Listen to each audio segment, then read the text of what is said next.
Freshly back from my 40th birthday vacation. Link up here if you guys are interested in seeing what that was all about. But today I'm going to be going over my Insta360 Go Ultra settings. Now these are my personal settings that I use. It's going to be different for everybody, of course, but some people did ask me what settings I use, and I'm just going to go over them. Looking at the back of the screen, going left to right, we start with the bottom left corner where the resolution is. As you can currently see, we are shooting in 4K at 24 frames per second.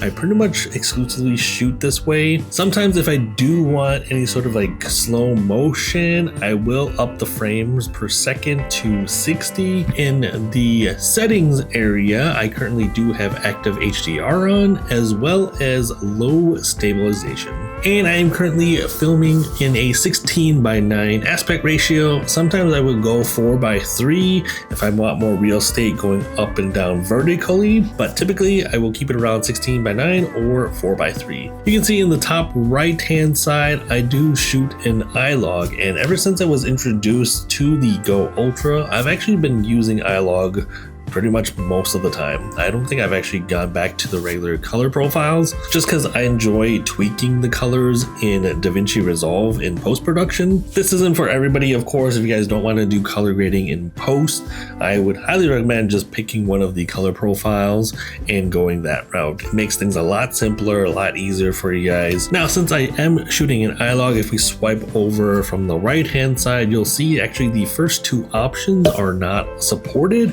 and these are the color profile and the portrait mode. So these two are only active when you have iLog set to off. I am currently shooting in manual mode as well, which gives me these options to change up things. The next option is actually the shutter speed, and generally I keep this set as auto now. So speaking of auto, the next option to change is actually the ISO. So I do have this set as auto, but with a max of 1600. Anything higher than 1600, the footage itself gets a little grainy, especially in the nighttime. It just gets really grainy footage. It doesn't look as good. But usually for darker scenes, I will switch it to pure video mode. Again, this is just personal preference. Next up is the EV value, the exposure value. I just keep this level at 0. Some people want it darker or brighter. This is a good way to overall brighten up the footage or dim it a little bit more. And the last thing outside of the main settings on the bottom right corner of the screen is the view modes. I set it to linear.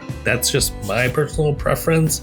I enjoy the look of linear. It makes everything less distorted than the other options. Sometimes maybe I'll go mega view, just because if I want a more wider shot. The mega view will actually give me that. It does do some minor distortion on the edges. You'll probably see it in the frame itself. I'll maybe put in a couple example clips of this, but I personally enjoy linear the most. Least distortion gives me the widest least distortion as well. But again, this is personal preference. If you guys do enjoy the other options, go for it. All right, there are more options as well once you swipe down from the top of the screen. And we're gonna start things with the first button right in the middle of the screen, the auto pure video mode. So if you guys don't know what this is, it actually gives you the option to change the overall look to auto pure video mode when the scene is too dark for regular video. It's pretty much automated. I'm not the biggest fan of this option, as when it switches over to pure video mode, it doesn't switch back to the regular video mode after you've captured your footage. Unfortunately, I have to swipe back over to regular video mode for that. Also, in some cases, I do want the scene itself to be dark, so I don't want it to switch over to a brighter footage when I want the overall scene to be dark. That's why I do keep auto pure video mode off. But if that's something you're into and you don't want to play around with the settings, it'll automatically do it for you if the scene seems a little bit too dark for your footage, and it will brighten everything up in pure video mode. All right, the next option on the setting list is the quick capture button, and I actually have this turned on.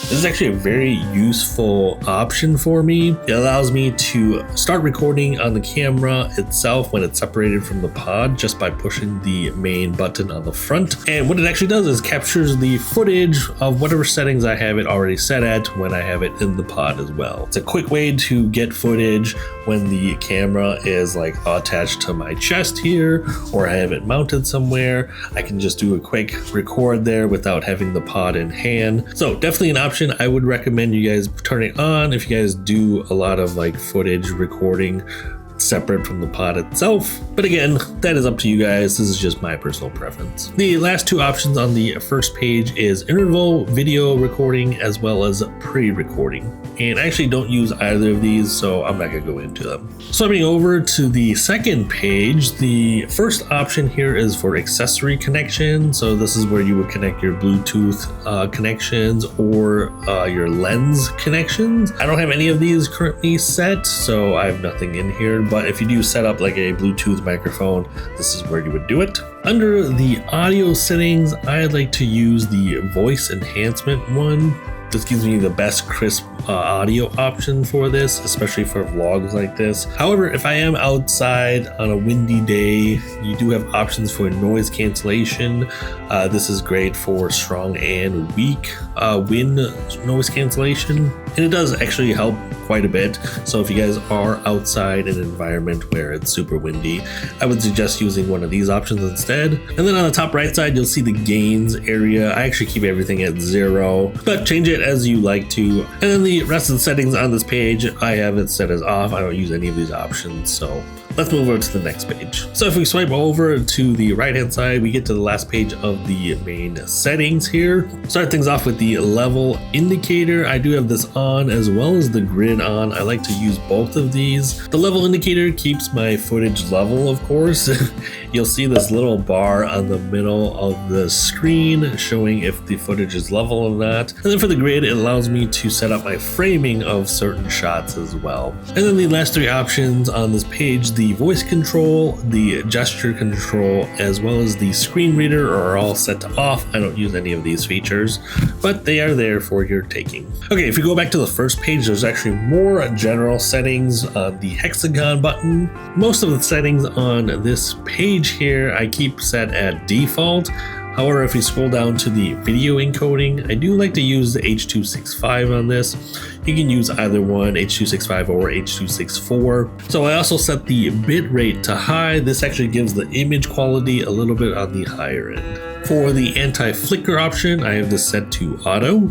And then one last thing I wanted to mention is the gyroscope calibration. I would highly recommend you guys doing this when you guys do get this camera. If you guys do get this camera, if you guys do set it on a table and calibrate it, it should work just fine. It'll help with stabilization and leveling. And there you have it, guys. These are all of the settings that I use for my videos. Separately, I actually don't take too many photos, but if you guys are interested in what settings I use for my photos, I actually have it set to 50 megapixels in a 4:3 aspect ratio, and then all the other settings are pretty much set as default, except that I do set the view mode to linear as well. If you guys do have any questions, feel free to leave a comment down below. I'll try and answer them as best as I can. Definitely play around with the settings to your liking, and hopefully this will be a good starting point for you guys. And I'd love to know if you guys have any settings that you guys use. Also leave a comment down below.